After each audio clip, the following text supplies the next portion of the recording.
Well, there have been some changes of plans due to what I was scheduled to do for this particular episode. I said in a previous episode I was going to throw in Shine, which is the all female promotion.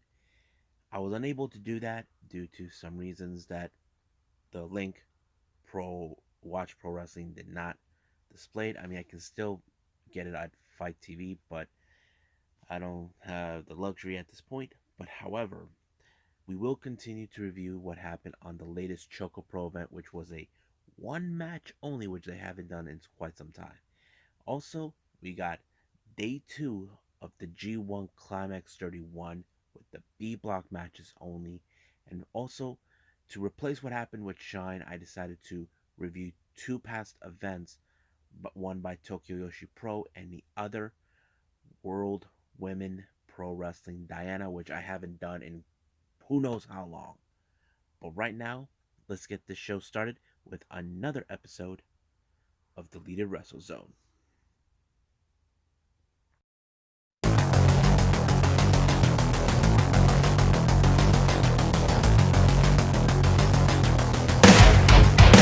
Are you ready? Get up, get up!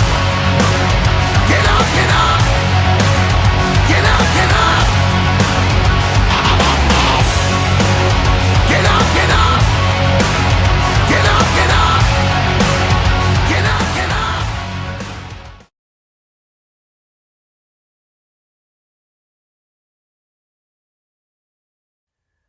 Welcome everybody to Deleted Wrestle Zone, all things that is pro wrestling with AEW, NXT, New Japan Pro Wrestling, Impact Wrestling, the National Wrestling Alliance, various promotions, wrestlers, matches, and championships. I am your host, Gerard here. So let's begin with the latest Choco Pro event by Gatoh Move. It was an only one match event. On one team we have Yuna Mizumori teaming up with CDK, Chris Brooks, and Masahiro Takanashi, taking on all Too Much Energy, Chiko Ishikawa, and of course, my favorite tag team, the Best Bros. Now, this is a particular match that we've seen many times over when there's only a one match only. However, this was a very intense match. As you know, the Best Bros made it perfectly clear that the Choco Pro is their home turf. However, Chris Brooks begs to differ. Basically, it's Emi Sakura and Takanashi's home prior before they do. That is true, but I think this is more of the battle who runs the entire Choco Pro event. However, there was a lot of things that took place. My favorite moment in this one is when they managed to put both Chi and Nei in the same cabinet, but somehow they magically disappeared. And it just appeared out of the blue. Nowhere. I think that was a classic match for me to watch. But however, it was Chris Brooks that managed to put Chi into a big time submission, forcing her to tap out. But however, the event did not end. This time there was no Junkin tournament. But this time, it looks like Chiko Ishikawa decided this is going to be a one match Janken show. She decided to go against Chris Brooks. Now, those who are new here, you probably say, what the hell is Janken?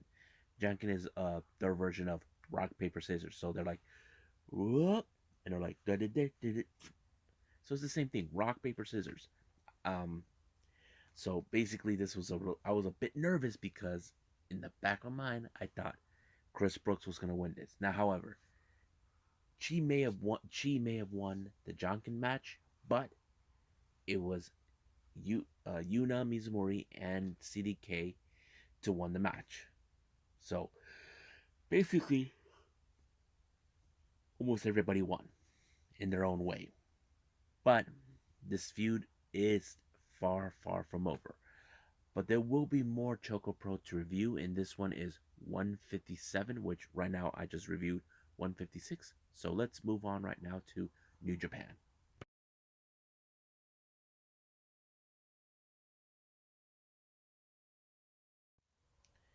Okay, so we're in day two of the New Japan Pro Wrestling's G1 Climax 31. but this time we got the B block involved. Now, the opening match was, of course, another young lion, Kosai Fujita, taking on none other than the newly formed New Attitude, former Roppongi 3K show.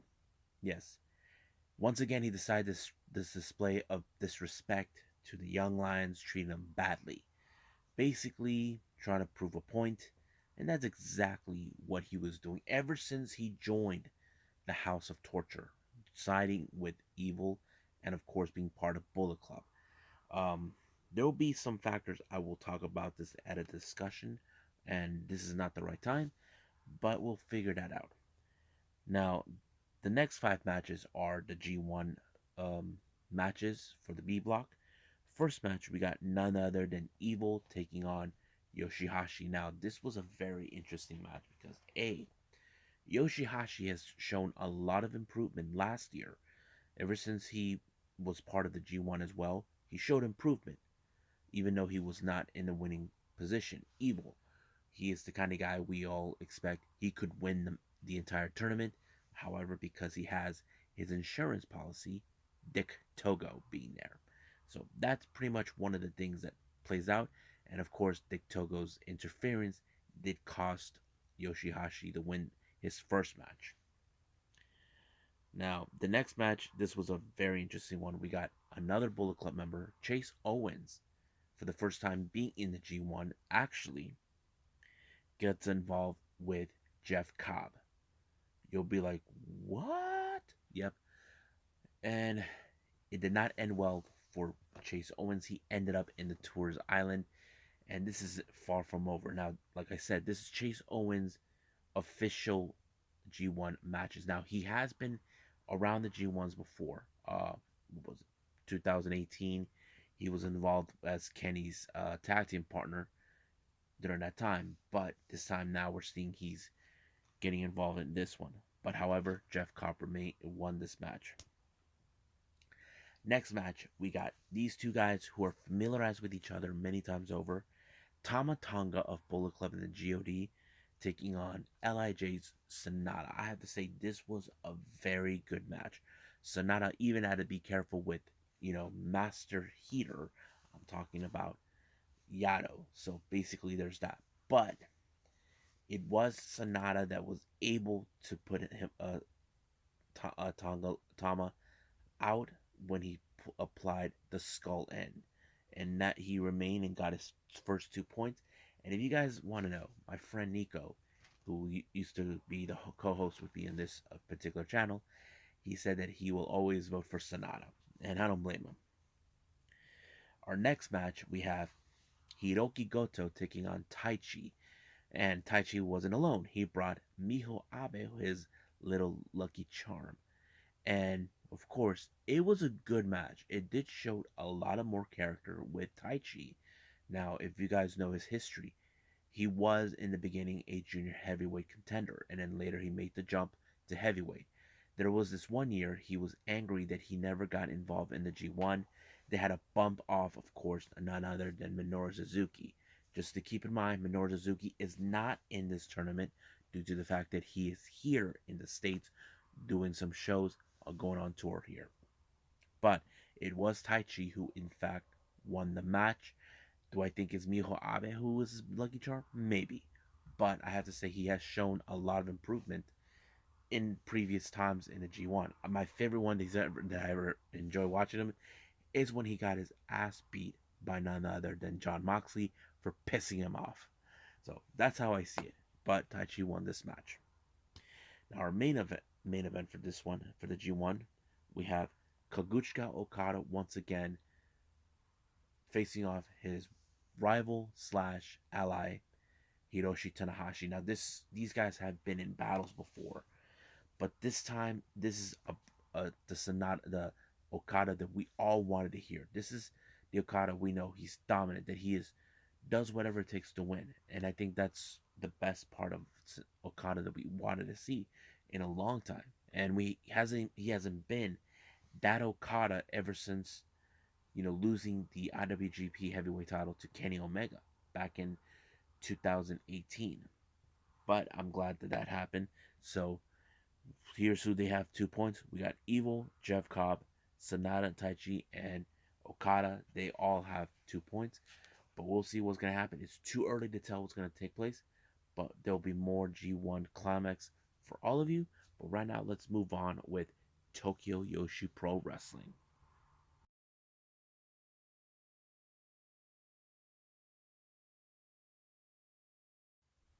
Alrighty, so we got Tokyo Yoshi Pro. This event took place back in June on the 12th. This one is part of the Spring Tour 2021, the Bullet. It was a pretty good show. There was a lot of good matches that I think I enjoyed. The first one we got Mocha Miyamoto taking on Miyu Watanabe. Now, I love Miyu Watanabe. She's a small girl, but however, she has the tendency to be all powerful. Like, don't let the size fool you. And I think that's what drives me to pay attention to her. I mean, she did something a while back where she picked up two people at the same time, but it was Miyu Watanabe who picked up the victory, and I think it's a pretty good match. Um, I don't recall what title she has. I'm assuming maybe the tag team titles, but if I was her, she would probably go for the International Princess title. The next match is a six-woman tag team match. We got Mariho Kyuri, um, Mirai Naomi, Yuki Kamifuku taking on uh, Nodaka, Nodoka Temna, Hyper Misao, and Shoko Nakajima. This is the first time that I see Nodaka not teaming with her tag team partner Yuki Onao, known as the Bakuretsu sisters. But it was a pretty good, interesting team between Hyper Misao and Nakajima, teaming with Temna because she's a powerhouse. Um, if you guys know Hyper Misawa, she is a real life superhero, but that's how it is. But it was, of course, Temna who picked up the victory for her team, being the no, scratch that. It was Nakajima who did the some sort of like lariat, some I don't know, Northern Lights type of maneuver, something like that, picking up the victory for her team, and I have to say it was pretty good. So Temna, Hyper Masao, and Nakajima they actually won this one. Next match we got Pam Harajuku taking on Rika Tatsunumi. I have to say this was a very I had that feeling that it was going to be an easy match for Rika because if you guys know this, she was the previous Princess of Princess champion till losing the title to Miyu Yamashita. Um, I think it was a pretty easy match for her. I think she should have been booked stronger, but no, it did not. Next match we got is a tag team match. We got Naruno Neko teaming with Yuki Anio taking on the Magical Sugar Rabbits, consistent of Mizuki and Yuka Sakazaki. Now, this is one of those fun tag teams I enjoy whenever I see the Magical Sugar Rabbits together.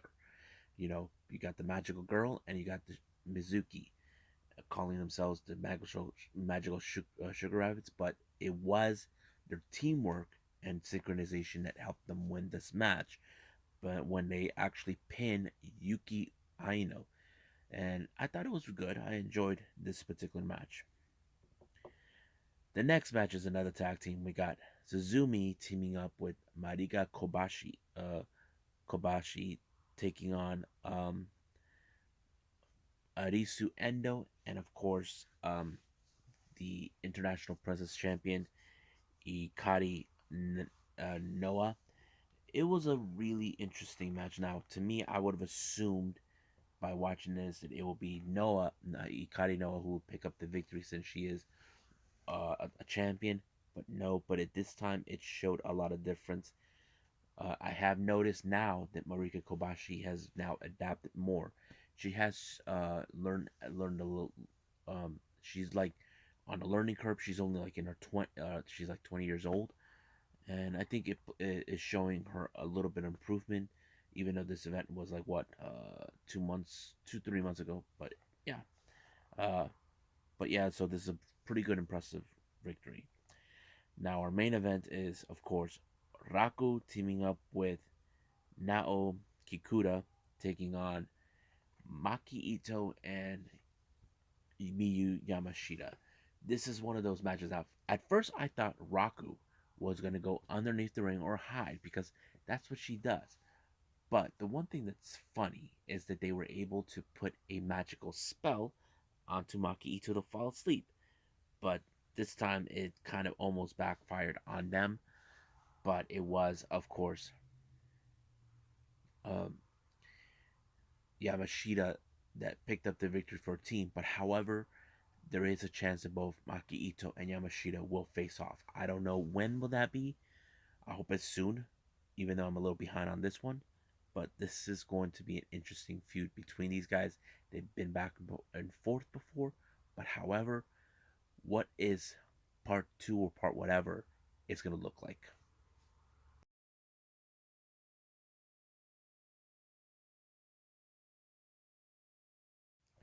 Okay, so it's been a while since I did this um, review. This is from World Women Pro Wrestling Diana. Now, it's been a while since I did one of these events. There's always three matches, but this event is called the Golden Week Diana Presents. Today, I am main character. This was on the 1st of May. This is day one. But all the matches featured one particular person, and that is Madeline. Now, if you guys are not familiarized with Madeline, Madeline is a mixed martial artist. She's turned wrestler. She's been with Diana for who knows how long. She's also a freelancer. I've seen her already um, with Ice Ribbon. I don't know what other promotion she has appeared, but she's pretty good and she is a very fun wrestler to follow. Her first match was with, this is before she made her appearance at Stardom, Waka Tsukiyama. It was a good match, but however, it did show a lot of intensity with Madeline, like being the star of the show herself. She forced, of course, um, Tsukiyama to tap out, and I thought it was an impressive match. But that wasn't over. She had to leave because apparently she had a tag team match coming up. It was going to be Ozari and Ruka uh, Umisaki team. Well, Madeline teams up with Momoka Hanasono. It was another good match, but also another display of course, submission by Madeline. As like I said, she's an MMA fighter. She can use any type of technique, and it worked. But however, her next match was, excuse me, her next match was of course in a six-woman tag team match. There's of course the opponents Hamako Nakimori, Naname, and of course the founder and promoter Kyoko Inoue. While Madeline teams up with Crisis, joins up with Ayako Sato and Jaguar Yokota. It was another good match. However, it was a bit more less than I expected. Not a whole lot with Madeline because I know that I don't know how tired she was, but however, she did not win this match. She wasn't pinned or submitted, but it was one of her teammates that allowed them to win the match, and I have to say it was pretty good, even though it's small, but I enjoyed it a lot. So right now, I'm gonna throw in a little bit of the news updates for all of you.